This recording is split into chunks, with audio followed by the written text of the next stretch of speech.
to another episode of Pacific Matters. My name is Thomas Manglona, and today we're joined with the Junior Statesman of America, the JSA, and we're going to talk about the Civics Institute Micronesia. And so I guess Laurel, Ed, and then Andy, we could just go around with a round of introductions. We'll start with you, Laurel. Hi, I'm Laurel Fisher. I am the Special Programs Coordinator for JSA. And this summer, I am leading the project to bring a JSA experience directly to Micronesia. Ed? Oh, hi. I'm Ed Benayat. I am the U.S. Territories and Freely Associated States Program Director for JSA. Hi, my name is Andy Steinman, and I am the Chief Program Officer for JSA. Great. And so, Laura, we'll just start with you. Can you tell us what is Civics Institute Micronesia? We know it's a one-week program that will take place on Saipan on July 15 to the 22nd. So can you tell us more about what this program is about? Yeah, of course. So this is designed to be an experience for high schoolers to engage in a conversation. They will learn to grow their speaking skills, their reading skills, their writing skills. And the main course is environmental justice. So this year, students will be learning from a lawyer about topics related to the environment and how to approach those and advocate for those through the law. So that is the academic side of things. Students will also have an argumentation course as well, and that is sort of the JSA debate course, which we're known for. On the practical side of things, students will be staying at Pacific Islands Club at Saipan, and then we will be, of course, partnering extensively with our hosts, the Northern Marianas College, for classes and for programming. And right off the bat, some parents or even students who are watching this might wonder who's eligible. Is this limited to a particular scope because it's in Micronesia, and the cost, and maybe even some information about financial aid if that's available? Of course, yeah. So any student who has completed 9th grade through 11th grade is eligible for the program. The tuition is $1,000, and that includes hotel, food, room and board, and then transportation to and from the airport if needed. Sorry, I forgot your next question. Oh, scholarships. Yes. So our scholarship, we had 10 scholarships to give away, and I believe all 10 of those spots at this time have been filled, but registration is still open until the 10th if students are able to join us. All right, and that's July 10, right?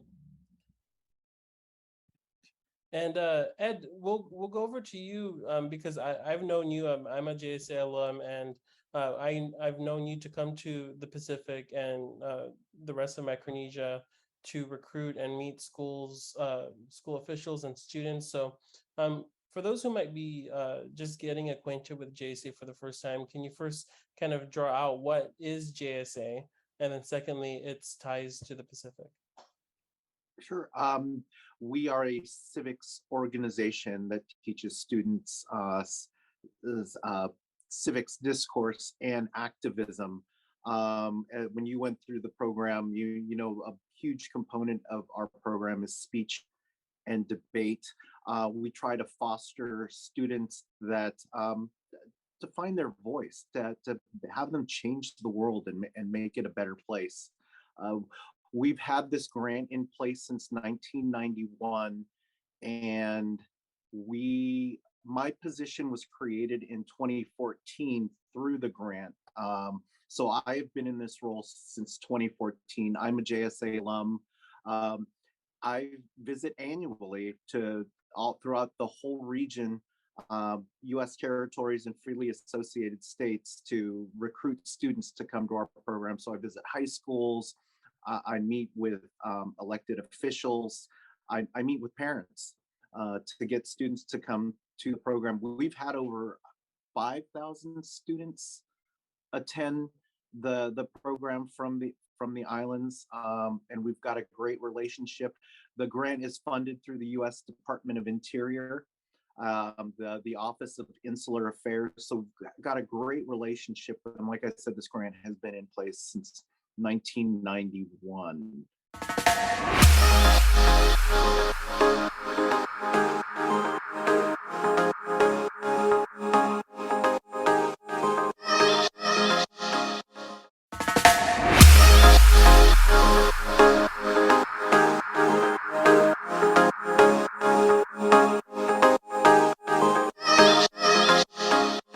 What has the involvement of the Pacific Islands looked like? Because this particular institute is going to be hosted in Micronesia.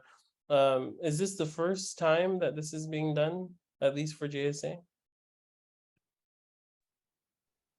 Yes. Actually, and I'll defer to Andy and Laurel in a second. We basically struggled because we had a grant proposal to bring students to Washington, D.C. With the closures, with COVID, and then some of the issues with COVID stateside, it just didn't happen. And Andy said, you know what, we've got some funding here. Let's put it to good use. So Andy came up with the idea, let's bring a program to the islands. Let's bring one to the region. You know, we've got some parents that had some hesitation to send their students halfway around the world during a pandemic or the aftermath of the pandemic. So it's been a great compromise, and we've had a fabulous relationship with Northern Marianas College. They've been a great partner throughout this process, and so we're very excited to have the program in Saipan. And Andy, as someone in charge of a broad stroke of JSA's programs, what does it, I guess, what does it mean for JSA to have this inaugural institute in Micronesia? It's incredibly important to us as an organization. The students who are able to participate in our programming from the islands and the territories are such an integral part of what we do. And I think it wasn't until we felt their absence, you know, when we were virtual, we tried to integrate as many students as we could. They were eligible to attend our virtual programming, but you know, with the time difference, it was difficult logistically, and there weren't as many students who could participate. There were some technical issues. Students who were quarantining at the time didn't have Wi-Fi access the same way that they would at school. And I think, you know, it sort of created a little hole in our hearts to not have that kind of participation from them and with them that we're used to and that we've grown accustomed to. And we realized how important it is to our overall programming, especially in the summer, to have students be with us. And so we started to think about, you know, it's such a difficult time right now. We all want to get back to normal. We all want to be a part of, you know, returning to what life was like pre-pandemic. But the reality is that there's still some struggles going on. COVID is still a problem. People are afraid, and they have every right to be, about sending their students to another area that they might not be able to return from if, you know, something happens. I know that was a concern, especially at the height of the pandemic, is if students came to DC, then they wouldn't be able to get home. And so really, it seemed like the only answer was to bring JSA to the islands. So that was sort of how the whole idea got off the ground, and Ed's relationships with students and parents and speakers and officials, I think is really what made this harebrained idea really come to fruition and come all together. And I couldn't be more pleased. I think that I realize that it's a really great experience for students to come to California or Washington, D.C. in the summer and be a part of a program here. But in the absence of that, we really hope that this opportunity is a little bit of us giving back to the community where our students are coming from, and a place and a time that's difficult, and we hope that this sort of fills that void that we've all been feeling.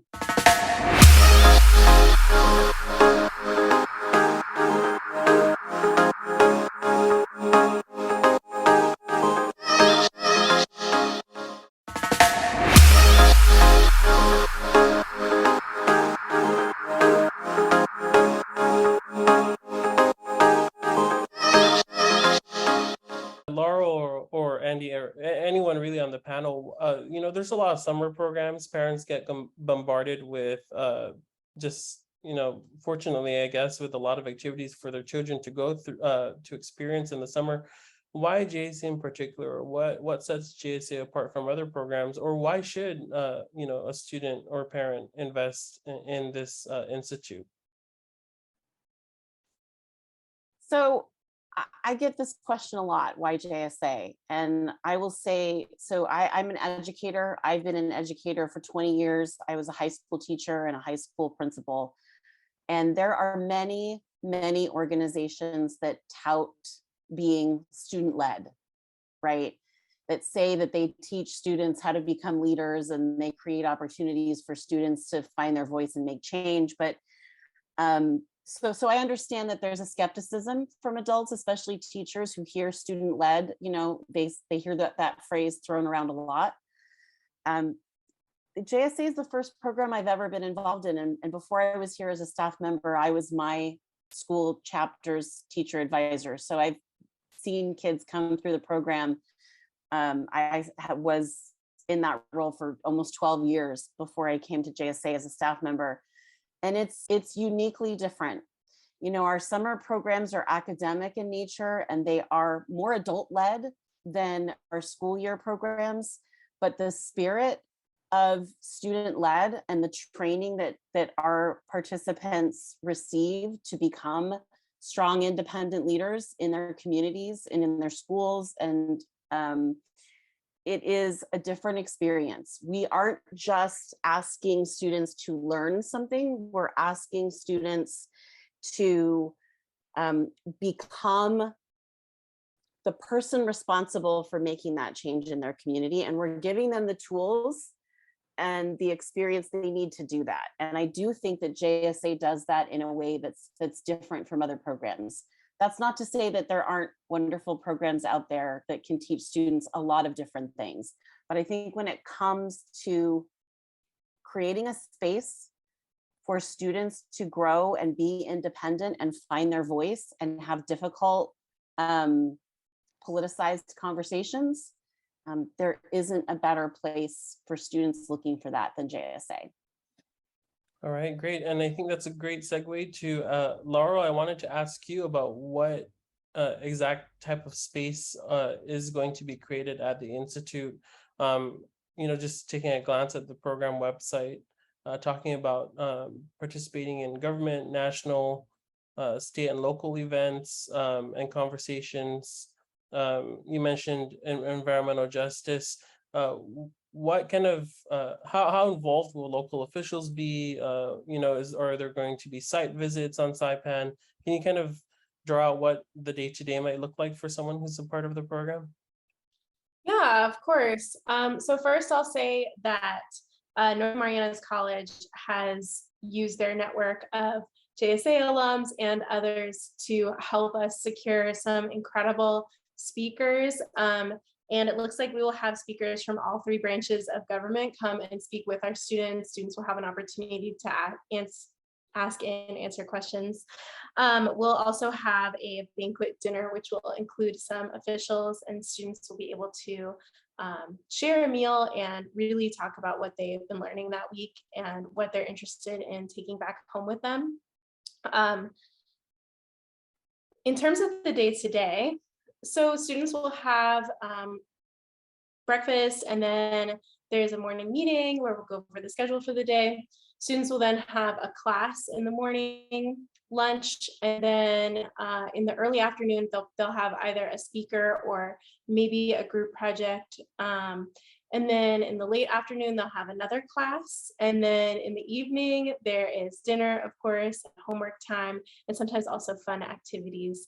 At JSA, we're known for our talent shows, which I'm sure you participated in. So we'll be making sure to have one of those. And our fantastic RAs have a lot of training and experience in creating those experiences for students. So they will be leading way on that. And so that's sort of a typical day.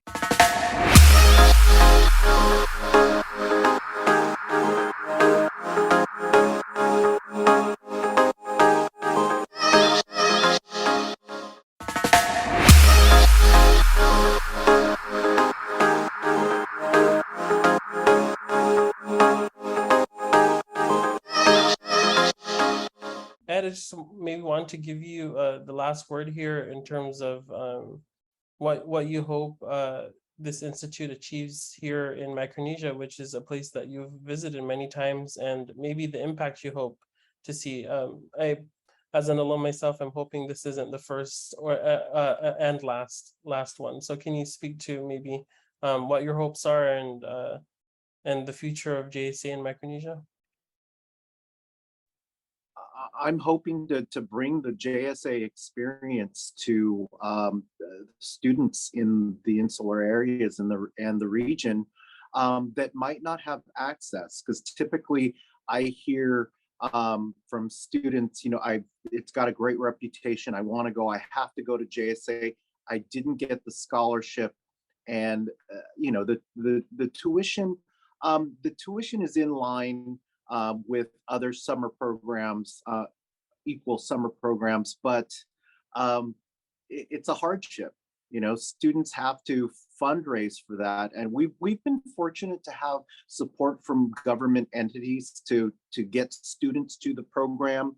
But then afterwards, it's okay. Now that I've got the tuition covered, I've got to figure out how to get there now. Like I've got the airfare.